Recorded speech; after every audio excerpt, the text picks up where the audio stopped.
Bon, si tu ne l'avais pas deviné, j'étais en train de faire le camion qui recule. Bon, je suis super posture, hein, pas super mime, tu m'excuseras. Enfin bref, le but c'était d'introduire la notion du jour, la prise de recul.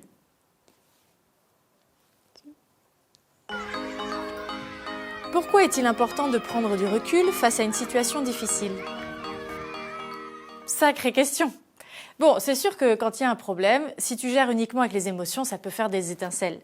Quand les émotions sont directement impliquées dans un conflit, il est facile d'être submergé par le stress, la frustration, l'irritation ou la colère, et finir par dire des choses qu'on regrette. Ton allié, c'est donc le recul. Il va t'aider à souffler, à te recentrer et à prendre les bonnes décisions. Si tu parviens à maîtriser tes émotions, tu verras que tu régleras plus facilement et plus sainement les problèmes. Prendre du recul t'aide à raisonner, et c'est prouvé scientifiquement. Quand tu prends du recul, ça permet à ton cerveau d'utiliser des fonctions cognitives dites supérieures, telles que la mémoire du travail, la planification et la flexibilité mentale. En gros, c'est la capacité à s'adapter. En prenant du recul, tu peux donc trouver des solutions auxquelles tu n'avais pas pensé avant. Génial, non? Imagine, avec l'équipe, vous organisez un moment avec les petits et leurs parents pour faire connaissance. Mais ça ne se passe pas comme prévu lors de ce moment censé être convivial. L'un des parents te reprend tout le temps sur la façon dont tu portes un enfant et les autres familles ne se mélangent pas du tout. Bien sûr, ça te fait pas plaisir. Là, tu as deux solutions. Soit tu cries sur le papa en train de te faire des reproches et ensuite tu t'énerves contre tes collègues parce qu'ils n'arrivent pas à rendre le moment convivial.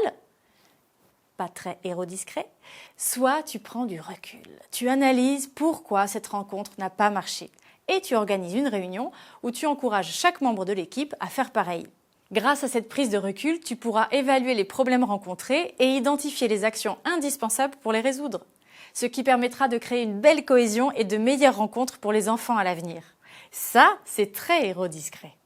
Tu l'auras compris, pour résoudre efficacement les problèmes, pas besoin de super gadgets. Quand une situation te semble bloquée, c'est souvent parce que tu la regardes de trop près. C'est comme en voiture, dans une impasse. Si tu regardes seulement devant toi, tu ne verras que le mur. Alors que si tu prends le temps de... tu trouveras une sortie.